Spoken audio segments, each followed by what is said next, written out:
ഡൽഹിയിൽ വായു ഗുണനിലവാര സൂചിക മോശം അവസ്ഥയിൽ തുടരുന്നു.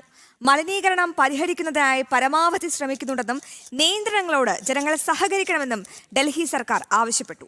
മലിനീകരണവും കനത്ത മൂടൽമഞ്ഞും വ്യോമ, റെയിൽ, റോഡ് ഗതാഗതത്തെ സാരമായി ബാധിച്ചിട്ടുണ്ട്.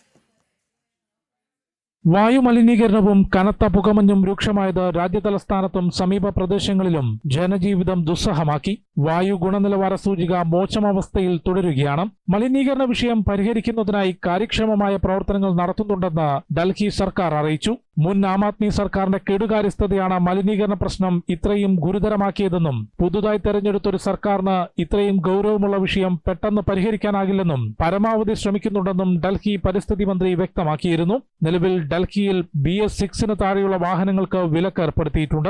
പൊല്യൂഷൻ സർട്ടിഫിക്കറ്റ് ഇല്ലാത്ത വാഹനങ്ങൾക്ക് ഇന്ധനം ലഭിക്കില്ല. കൂടാതെ മലിനീകരണമുള്ള മേഖലകളെ പ്രത്യേകം ഹോട്ട്സ്പോട്ടുകളായി തരംതിരിച്ച് നിയന്ത്രണം ഏർപ്പെടുത്തി. അത്യാവശ്യമല്ലാത്ത മുഴുവൻ നിർമ്മാണ പ്രവർത്തനങ്ങളും നിർത്തിവെക്കാൻ നിർദ്ദേശിച്ചു. മലിനീകരണത്തിനൊപ്പം കനത്ത മൂടൽമഞ്ഞ് റോഡ്, റെയിൽ, വ്യോമഗതാഗതത്തെ സാരമായി ബാധിച്ചു. നിരവധി ട്രെയിൻ, വിമാന സർവീസുകൾ വൈകി. പുകമഞ്ഞ് ആരോഗ്യ പ്രശ്നങ്ങൾക്ക് വഴിവെക്കുന്നതിനാൽ കുട്ടികളും മുതിർന്നവരും പ്രത്യേകം മുൻകരുതൽ നടപടികൾ സ്വീകരിക്കണമെന്നും നിർദ്ദേശിച്ചിട്ടുണ്ട്.